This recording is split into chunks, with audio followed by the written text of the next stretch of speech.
அனைவருக்கும் தினம் ஒரு தகவல் சார்பாக இனிய வணக்கங்கள். செல்வத்துளை மிகப்பெரிய செல்வம் எதுன்னு கேட்டிங்கன்னா மக்கட்செல்வம் தாங்க.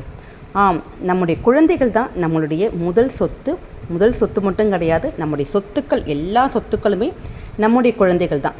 ஏன்னு கேட்டிங்கன்னா, நம்முடைய வாழ்க்கையில் நம்ம ஓடி ஓடி உழைக்கிறது, நம்ம இன்றைக்கும் ரொம்ப நிறைய போராட்டங்கள், துன்பங்கள் இது எல்லாமே சந்தித்து ரொம்ப சகிச்சுக்கிட்டு வாழ்கிறோம்னு கேட்டிங்கன்னா, அது நம்முடைய குழந்தைகளோட நம்ம எதிர்காலத்துக்காக மட்டும்தான். அப்படிப்பட்ட நம்முடைய வாழ்வாதாரமான, நம்முடைய உயிரோட்டமான நம்முடைய குழந்தைகளுடைய வளர்ச்சி தான் எல்லாமே நம்மளை சார்ந்திருக்கு. அந்த ஒரு பெரிய நம்பிக்கை, மகிழ்ச்சி இது தரக்கூடிய குழந்தை செல்வமானது பலருக்கு எட்டாக்கனியாக இருக்குது. அப்படிப்பட்ட அவங்களுக்கெல்லாம் குழந்தை வரம் வேண்டி மிக மிக ரொம்ப சக்தி வாய்ந்த ஒரு பரிகாரத்தை தான் இன்றைக்கி நம்ம பார்க்க போகிறோம். இந்த பரிகாரத்தை செய்கிறவங்களுக்கு நிச்சயம் குழந்தை பேர் கிடைக்குங்கிறது ஒரு ஐதீகம். இதில் மாற்று கருத்தே கிடையாது. அப்படிப்பட்ட ஒரு அற்புதமான பதிவை தான் இன்றைக்கி பார்க்க போகிறோம். பதிவுக்குள்ளே போகிறதுக்கு முன்னாடி நம்ம சேனலை நீங்கள் இது வரைக்கும் சப்ஸ்கிரைப் பண்ணாட்டி கண்டிப்பாக சப்ஸ்கிரைப் பண்ணிக்கோங்க. அப்போ தான் எங்களுடைய எல்லா பதிவுகளுமே உங்களுக்கு உடனே வரும். இப்போ பதிவை பார்க்கலாம்.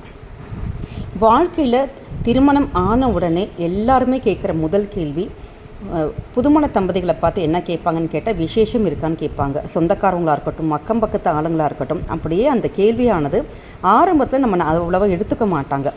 எப்பயும் போல் கேட்குற கேள்வி தான் எடுத்துக்குவாங்க. ஆனால் கொஞ்சம் நாள் ஆக மாதங்கள் செல்ல, வருஷங்கள் செல்ல இந்த கேள்வியானது கணவன் மனைவி 2 பேருக்குமே ரொம்ப மன உளைச்சலை மாறிடுது.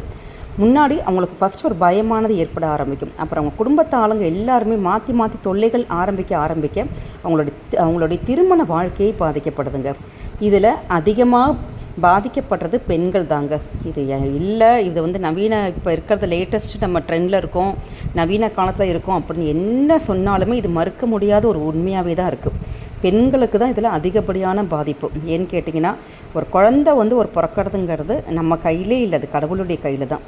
ஆனால் பெண்களே இந்த சமூகமானது ஒரு கேள்விக்குறியாக்குது. குழந்தை ஏன் இதாகலை அப்படின்னு சொல்லிட்டு மாற்றி கேள்விக்கணையால் தொடுத்து எடுத்துறாங்க. தயவு செஞ்சு உங்களுடைய சொந்தக்காரங்களாக இருக்கட்டும், வெளியாளுங்களாகட்டும், அவங்க ஒருத்தர் குழந்தை இல்லாட்டி தயவு செஞ்சு அவங்களுடைய மனசு வருத்தப்படுற மாதிரி யாருமே பேசாதீங்க. கண்டிப்பாக அவங்களுக்கும் குழந்தைகள் பிறக்கும் அப்படின்னு சொல்லிட்டு நீங்கள் ஆண்டவன்கிட்ட வேணால் ப்ரேயர் வச்சுக்கோங்களே ஒழிய, அவங்கள எல்லாரும் முன்னாடியும் ஒரு மாதிரி கேள்வி கேட்கறது அது ரொம்ப அவங்களுக்கு சிக்கல் உண்டாக்குதோ இல்லையோ, மனசளவில் அவங்க ரொம்ப பாதிப்படைகிறாங்க. அப்படிப்பட்ட குழந்தை இல்லாத ஒரு தம்பதிக்கு மிக மிக ஒரு அற்புதமான பரிகாரம் தாங்க இந்த ஒரு பரிகாரம். இந்த பரிகாரத்துக்கு நம்ம என்ன பண்ணு கேட்டிங்கன்னா, இந்த பரிகாரம் நீங்கள் செய்ய ஆரம்பித்த உடனே நிறைய மாற்றங்கள் இருக்கும். இது ஒரு குழந்தை வரம் வேண்டி நம்ம முருகப்பெருமான் கிட்ட உள்ள ஒரு பரிகாரம் தான். குழந்தை வரம்னு சொன்னாலே கண்ணை மூடிட்டு எல்லாருமே சொல்கிற ஒரே விஷயம் கந்த சஷ்டி. ஆனால் இப்போ கந்த சஷ்டிங்கிறது நமக்கு இந்த அக்டோபர் நவம்பர் மாதம் வர அந்த பெரிய கந்த சஷ்டி இருக்குது பார்த்திங்களா, அது. ஆனால் அந்த கந்த சஷ்டிக்கு இப்போ இனி இவ்வளோ நாள் இருக்கேமா அப்படின்னு நீங்கள் நினச்சிங்கன்னா, எல்லா மாதமும் வரக்கூடிய வளர்பிறை சஷ்டி, நீங்கள் தேய்பிறை சஷ்டி அன்னைக்கு இதை ஆரம்பிக்க வேணாம். வளர்பிறை சஷ்டி அன்னைக்கு இந்த விரதத்தை நீங்கள் ஆரம்பிக்கலாங்க. சஷ்டி அன்னைக்கு நம்ம குளிச்சுட்டு நல்லா சுத்தபத்தமாக நீங்கள் சுவாமி ரூமில் பூஜை அறையில், அதாவது முருகன் வள்ளி, தெய்வானை, அப்புறம் மயில் அப்படி இருக்கிற மாதிரி ஒரு நல்ல ஒரு படமாக பார்த்து நீங்கள் வாங்கி வச்சுக்கோங்க. அப்படி எங்கள் கிட்ட படம் இல்லைம்மா அப்படின்னு சொல்லிட்டிங்கன்னா, தீபத்தையும் நம்ம ஆத்மார்த்தமாக முருகனாக நினச்சிட்டு நீங்கள் அன்னைக்கு ஒரு செவ்வரளி மலர், முருகனுடைய விசேஷமான மலரே செவ்வரளி மலர் தான். அந்த மலர் சுவாமிக்கு நிவேதனமாக பால், வெத்தலைப்பாக்கு, பழம், கல்கண்டு இது மட்டும் வைங்க. அந்த பாலில் நீங்கள் நாட்டு சக்கரை இல்லாட்டி நம்ம வெல்லம் ஏதாச்சும் போட்டுட்டு நீங்கள் வச்சுக்கலாம். இவ்வளோதாங்க. அதுக்கப்புறம் முக்கியமாக நீங்கள் வாங்க வேண்டியது என்னென்னு கேட்டிங்கன்னா, குழந்தைங்களுக்கு இந்த பாலடன்னு சொல்லுவாங்க பார்த்திங்களா, கை குழந்தைங்க இருக்கிறவங்களுக்கு அந்த மருந்து ஊற்றுவாங்க. இல்லாட்டி பாலே சின்ன குழந்தைங்க குடிக்காதுங்க டம்ளரில், அப்போ அந்த பாலடன்னு சொல்லுவாங்க.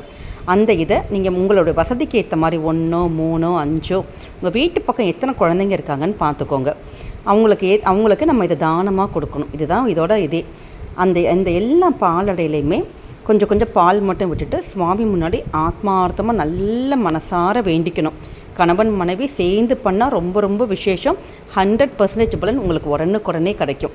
ஒரு சில வீட்டில் இல்லை, கணவர் பண்ண மாட்டார், இல்லாட்டி மனைவி பண்ண மாட்டாங்க அப்படின்னா பலன்கள் கொஞ்சம் தாமதமாகலாம். ஆனால் 2 பேர் சேர்ந்து பண்ணுங்கள். அப்போ தான் ரொம்ப நல்ல பலன்கள் நமக்கு சீக்கிரமாக கிடைக்குங்க.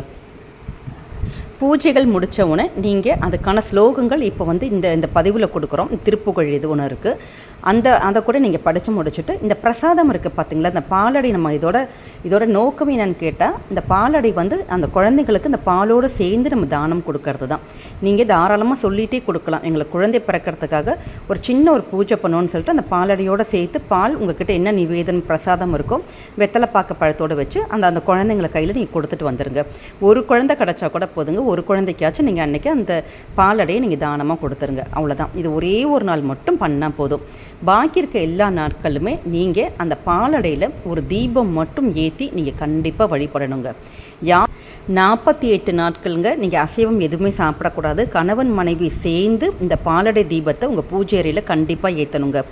ஏற்றிட்டு முருகப்பெருமானுடைய இந்த திருப்புகழில் யார் ஒருத்தங்க படிக்கிறாங்களோ, இந்த மாதிரி பாலடை நம்ம ஒரு குழந்தைக்கு தானம் கொடுத்துட்டு இந்த பாலடையில் தீபம் ஒன்று ஏற்றிட்டு திருப்புகழ் டெய்லி யார் ஒருத்தங்க வாசிக்க அவங்களுக்கு கண்டிப்பாக முருகப்பெருமான் புத்திர பாக்கியம் தருவாருங்கிறது ஐதீகம் மட்டும் கிடையாது. இது வந்து உண்மை, 100க்கு 100 வந்து உண்மையான ஒரு இது. அதனால் கண்டிப்பாக நம்பிக்கையோடு இந்த திருப்புகழ் படிங்க.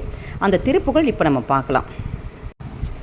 செகமாயுற்றெனக வாழ்வில் வைத்த திருமாது கெற்ப முடலூரி தெசமாத முற்றி வடிவாய் நிலத்தில் திறமாயை அளித்த பொருளாகி மகவாவி நொச்சி விழியான நத்தில் மலைநேர்புயத்தி லுறவாடி மடிமீது அடுத்து விளையாடி நித்த மணிவாயின் முத்தி தரவேணும் முகமாயமிட்ட குரமாதினுக்கு மொழிமேல் அணைக்க வருநீதா முதுமா மறைக்கு லொருமா பொருட்கள் மொழியே உரைத்த குருநாதா தகையாதெனக்கு நடிக்கான வைத்த தனியேற கத்தின் முருகோனி தருக்காவிரிக்கு வடபாரி சத்தில் சமர்வேல் எடுத்த பெருமாளே.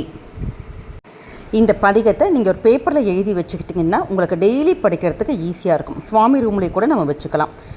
இதை 2 பேருமே சேர்ந்து, அதாவது கணவன் மனைவி சேர்ந்து இந்த தீபம் ஏற்றி இந்த பதிகத்தை நீங்கள் யார் ஒருவர் தம்பதியாக உட்காந்து பாராயணம் பண்ணுறாங்களோ நிச்சயம் அவங்களுக்கு முருகப்பெருமான் குழந்தை பேரை கொடுப்பாருங்கிறதுல மாற்று கருத்தே கிடையாதுங்க. இந்த சுவாமிக்கு நம்ம நிவேதனமாக வச்சுருக்கோம் பார்த்தீங்களா பால், அந்த பாலை நீங்கள் கணவன் மனைவி 2 பேருமே ஷேர் பண்ணி நீங்கள் அதை வந்து குடிச்சிடணும். அவ்வளோதான். இந்த பரிகாரத்தை குழந்தை இல்லாதவங்க தான் செய்யணும்னு கிடையாதுங்க. நிறைய பேர் வந்து முதல் குழந்தை இருக்கும், ஆனால் 2வது குழந்தைகள் வந்து ஏதோ ஒரு காரணத்தால் தள்ளி போயிட்டுருக்கு அப்படின்னு கூட நிறைய பேர் வந்து ஃபீல் பண்ணுவாங்க, வெளியில் சொல்ல முடியாமல் இருப்பாங்க. நீங்கள் அவங்க கூட இந்த பரிகாரத்தை 2வது குழந்தை யாருக்கு வேணும்னு நினைக்கிறீங்களோ அவங்க கூட இந்த பரிகாரத்தை பண்ணலாம். நிச்சயம் உங்களுக்கு எல்லாருக்குமே குழந்தை வாய்ப்பு கிட்டும். இந்த பதிவு உங்களுக்கு பிடிச்சிருக்குன்னா ஃபேமிலி மெம்பர்ஸ் ஃப்ரெண்ட்ஸுக்கு ஷேர் பண்ணுங்கள். அவங்களும் இதை பார்த்து பலனடைஞ்சாங்கன்னா அந்த புண்ணியங்கள் உங்கள் குடும்பத்தை தாங்க போய் சேரும். மீண்டும் வேறொரு நல்ல பதிவோடு சந்திக்கிறோம். நம்ம சேனலை இது வரைக்கும் சப்ஸ்கிரைப் பண்ணாதவங்க கண்டிப்பாக நீங்கள் சப்ஸ்கிரைப் பண்ணிக்கோங்க. உங்களுடைய ஆதரவு சப்போர்ட்டும் எங்களுக்கு கண்டிப்பாக தேவைங்க. மீண்டும் வேறொரு நல்ல பதிவோடு சந்திக்கிறோம். நன்றி, வணக்கம்.